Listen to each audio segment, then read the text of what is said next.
When Angela told me she was going on a business trip to Reno with her boss, I didn't flinch. I trusted her. That's what you do in a marriage, right? You believe in your partner, give them space to grow, and support their career ambitions, even if it means lonely nights and quiet dinners at home with nothing but the ticking clock and the soft hum of the refrigerator for company. She'd always been driven, sharp, ambitious, always a step ahead of everyone else. That's what I loved about her. I met Angela during college orientation, both of us wide-eyed and lost in the crowd. She helped me find the English department, and I helped her find the best taco place off campus. That day turned into coffee, coffee turned into study sessions, and before we knew it, we were finishing each other's sentences. We graduated hand in hand, got married 2 years later in a modest ceremony, and built a life together filled with laughter, quiet understanding, and the occasional heated debate over whether pineapple belonged on pizza. So, when she told me about the trip, about how her company was sending her to Reno for a 3-day conference with Mr.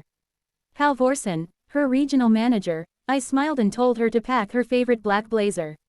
She seemed excited, almost giddy, but I chalked it up to professional ambition. I didn't see the way her eyes darted away when I asked if they were sharing a suite to save money. She joked, "Don't be ridiculous," and I believed her. That was my first mistake. The second night she was away, I got a call. Not a phone call. Angela never called during business trips. She hated interruptions. It was from her best friend, Natalie, who had always been a little too blunt for my taste. "You need to check her Instagram," she said, voice low like she didn't want to be overheard. I blinked. "Her work Instagram?" I asked. "No, her secret one," Natalie whispered. My heart skipped. I didn't even know Angela had a secret Instagram. Why would she? We shared everything. Or so I thought. Natalie sent the link. I clicked, and what I saw made my world begin to blur and tilt. Pictures, selfies, candids. Angela wasn't at a conference, she was in a luxury suite, sipping champagne in a hot tub, her head resting on Mr. Halvorsen's chest. There were hashtags like #executive escape and #bossbay. My stomach turned. Was this really happening? I spent hours scrolling through posts, some newly uploaded, others dating back months. It wasn't just a fling, this was ongoing.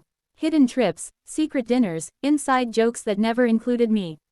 She had built another life in parallel, like a novel with 2 plots, one about a loving husband waiting at home, and the other about a scandalous affair playing out behind hotel doors.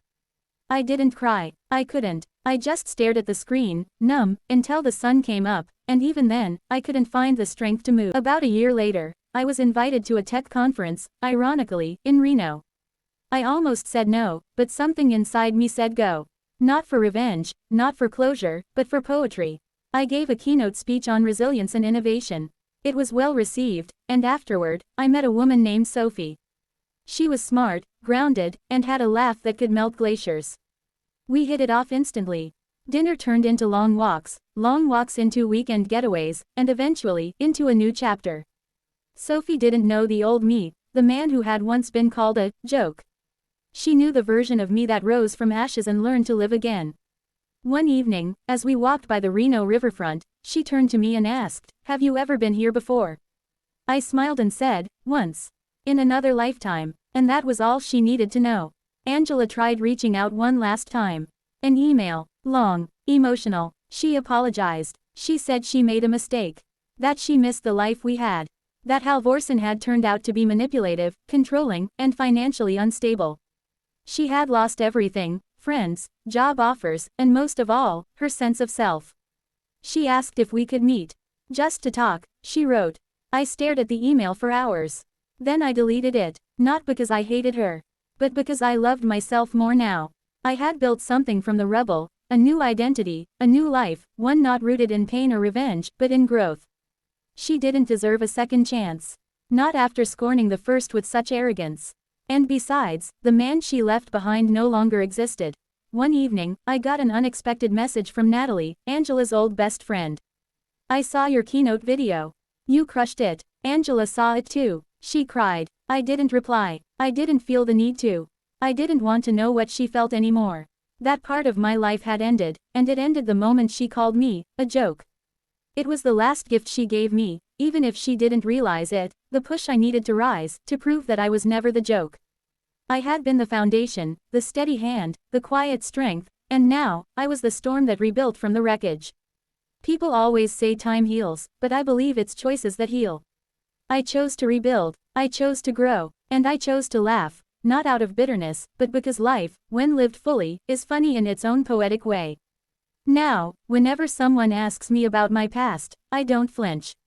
I smile and say, once, I was married to a woman who left me for her boss on a trip to Reno. She called me a joke. Most people pause, unsure how to react. But I always follow with, but I'm the one laughing now. Because I am. I laugh in my new home. I laugh with Sophie and Max. I laugh when I walk past the framed photo of my younger self, unaware of the storm ahead. I laugh because I survived it. And not only did I survive, I thrived. So let that be the message. Let it echo. If someone breaks you, don't stay broken. Rebuild. Become someone they can't reach. Someone they regret. And then, when they least expect it, let them hear your laughter, echoing through every success, every step forward, every beautiful new beginning. Let it be the soundtrack of your revenge, not spiteful, not cruel, but powerful, unshakable, and victorious. By the time New Year's rolled around, Sophie and I were settling into a rhythm that felt more like music than motion, not rushed, not forced, but perfectly timed. She had just launched her own interior design boutique, and I was expanding my company into international licensing. We worked out of the same building, shared coffee breaks, and took Max on long evening walks through the city park, where twinkling lights still clung to bare trees like memories that refused to let go. One night, as we sat curled under a blanket on the balcony, watching distant fireworks flash against the dark sky, Sophie turned to me and said, "Do you think everything had to happen this way?" I didn't answer immediately. I thought about Angela. I thought about that version of me who once held on too tightly to someone who had already let go. I thought about every betrayal, every night I stared at the ceiling wondering what I lacked, and every step I took rebuilding my sense of worth from the ground up. Yes, I finally replied. Because if she hadn't called me a joke, I never would have learned how to laugh on my own. Sophie didn't press further. She just squeezed my hand and leaned her head on my shoulder. That's when I realized, healing doesn't come in one grand moment. It's slow, it's silent, it's built in quiet touches, shared glances, and the peace that replaces pain. But the story doesn't end with a new love or a thriving business or even self-acceptance. It ends, truly ends, with forgiveness. Not for her, but for me, for the nights I blamed myself. For the years I let someone else define my worth. For the times I stayed silent when I should have spoken. I forgave myself for not being perfect, for loving deeply, for trusting fully.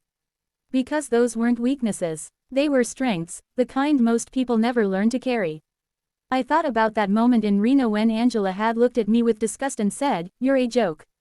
And I realized something beautiful, something freeing. Maybe I was. Maybe I was the punchline to her shallow story, the man she underestimated, the setup she thought would never pay off. But in my story, the real story, I wasn't the joke. I was the twist ending. The one nobody saw coming. The man who was laughed at, mocked, discarded, only to rise and build a life so rich, so full, so undeniably joyful, that even the ghosts of his past had no choice but to applaud from the shadows.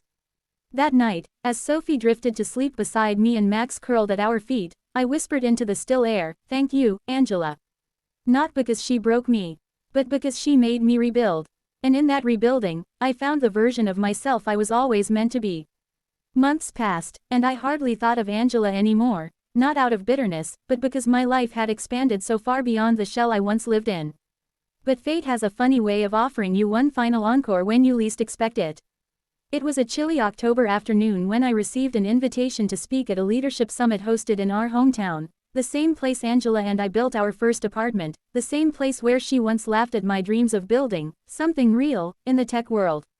I accepted. The venue was a historic theater downtown, one Angela used to pass on our evening walks, always commenting how only washed-up motivational speakers ever ended up on that stage. Now, I was the headliner. The day of the event, I arrived early, suited up in a crisp navy jacket, my notes tucked neatly into a leather folio Sophie had gifted me. The green room buzzed with activity, producers, AV crews, assistants, but I was calm. Years of healing and rebuilding had tempered my nerves. As the crowd filed in, I peeked through the curtain and froze. 2 rows back, near the left aisle, sat Angela. She looked older, not just physically, but emotionally, like someone who had spent too long wandering through echoes of regret. Her eyes met mine for a flicker of a second before she looked away, pretending to scroll through her phone. But I knew that look. I had once loved that face. Now it was just another stranger in a crowd. The moment I stepped onto the stage, the applause was thunderous. Not for revenge, not for ego, but because I had earned it. I stood at the podium and began my story, not with bitterness but with truth.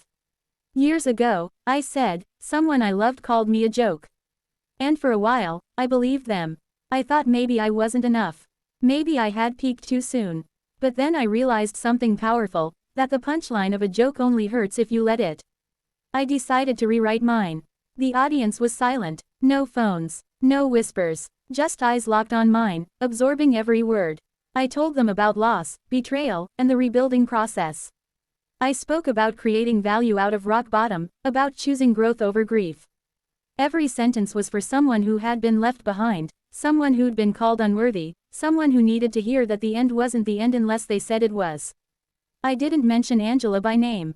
I didn't need to, but she knew. I could feel it in the tension of her posture, in the way her hand tightened around the armrest.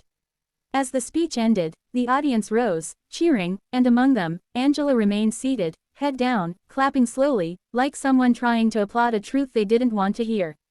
I stepped off the stage, walked past her row, and never looked back. As I exited the venue that night, the brisk autumn air hit my face like a baptism, crisp, clear, and refreshing, as if the universe itself was washing off the last residue of the man I used to be. The crowd outside was electric, shaking my hand, asking questions, taking selfies, and complimenting the speech that had clearly struck chords deeper than I imagined. But through all the noise, my mind remained curiously silent. No anger, no vengeance, just peace, a kind I never thought I'd feel again after Angela walked out that door so long ago. I climbed into the car waiting for me, Max wagging his tail in the back seat, and told the driver to take us home. But halfway through the ride, I asked him to stop by a place I hadn't visited in years, the old apartment complex Angela and I first moved into. It was a modest, aging brick building tucked behind a line of sycamores. As I stepped out, memories came flooding in, not of betrayal, but of beginnings. The tiny kitchen where we danced while cooking. The laundry closet where she accidentally locked herself in. The night we sat on the floor, broken, jobless, but drunk on hope. I walked to the side entrance, found the old mailbox labeled 2B, and just stood there, staring. That rusted box had once held job rejections, overdue bills, birthday cards from my mother, and yet somehow, it had also held our dreams. My fingers brushed the cold metal, and I realized something monumental. I was no longer grieving what I lost. I was honoring what I survived. Back in the car, I sat silently while Max laid his head on my lap, and for the first time in years, I allowed myself to say it out loud, "I'm proud of you, Adam." Not just for what I had accomplished in the world's eyes, but for how I had refused to let bitterness define me. For how I didn't chase revenge, but reinvention. For how I didn't respond to her insult with cruelty, but with character. That night, Sophie called me from Tokyo to ask how the talk went. I smiled and told her, it was everything it needed to be. I didn't tell her about seeing Angela.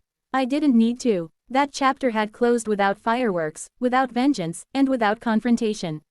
It ended with quiet power, the kind that doesn't scream, but resonates forever. I looked at Max and said, we're not going back there again. Not just to the apartment, but to who I used to be. To the pain, to the version of myself that believed love meant sacrificing your own value. I had outgrown that skin, shed it like old bark, and underneath was someone stronger, smarter, and so much more alive. Angela may have once called me a joke, but the truth was simple now. The only punchline that mattered was that I got the last laugh. It was sometime around early December, the kind of cold that bites through your coat and makes every breath feel like you're inhaling icicles, when I finally let myself look through the last remaining box of Us. I had tucked it away in a storage locker right after Angela left, not quite ready to burn it, but too wounded to sift through the wreckage. But now, almost 2 years since the betrayal, I stood in the dim, musty light of that concrete room, surrounded by dust and forgotten furniture, staring at that old cardboard container like it was a tomb. It had no label, no markings, just silent weight. I opened it slowly. Inside were photos, journals, concert stubs, handwritten anniversary letters, and a faded grocery list she once stuck to the fridge: eggs, almond milk, don't forget chocolate. I chuckled, not from nostalgia, but from realization. how something that once seemed like the center of my universe had now become a museum exhibit. I sat down on an overturned crate and began reading one of her old letters. It was our 3rd anniversary. She'd written about how lucky she was to have someone, so steady, so safe. Her words painted me as a shelter, a grounding force. And yet, years later, she would use that very steadiness to accuse me of being dull, uninspiring, a joke. I folded the letter carefully and placed it back, not in bitterness, but with the strange affection one has for a story that ended tragically, yet taught you how to write a better one. As I sorted through the box, I realized what Angela never understood, that being steady doesn't mean being stagnant. That safety doesn't equal boredom. She was so busy chasing storms that she failed to see the quiet power of clear skies. I had always been the anchor, but she wanted a wildfire. And in the end, she got burned. I tossed most of the contents into a shred bin I'd brought with me, not out of spite, but to make room for the new. I kept one thing, a photo strip from an old mall photo booth, 4 blurry, laughing images of us crammed into a space barely large enough to breathe. I kept it because it reminded me that even the worst endings can start with beautiful beginnings. And as I shut the storage locker door, I felt like I had finally shut the last emotional door Angela had ever held open. From that day on, there was no more need to compare, to wonder, to replay what-ifs.